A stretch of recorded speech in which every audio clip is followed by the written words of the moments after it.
Jo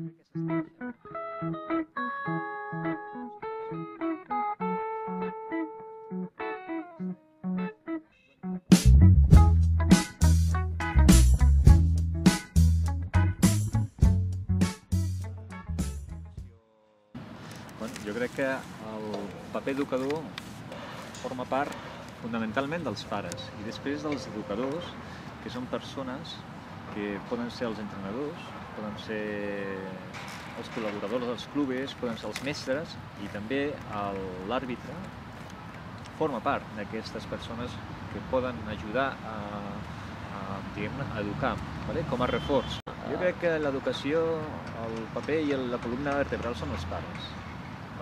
Això a la vida normal i corrent, ja poden ser esportiva, ja poden ser d'estudi, ja poden ser com a persones.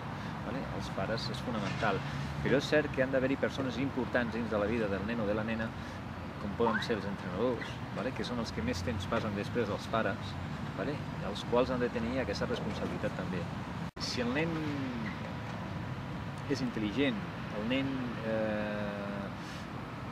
se n'adona que això que fa el pare no està ben fet, igual ell el que li pot dir des de petit, des de la seva edat, des del seu prisma, és ara, això no es fa, m'estàs dient que jo no em baralli, però després tot l'agrada he vist que estàs insultant a l'àrbitre, estàs insultant a l'entrenador de l'equip rival o l'estàs insultant al meu propi entrenador. Desgraciadament és una minoria però que està fent mal, és com la poma que acaba podrint tot el fruiter.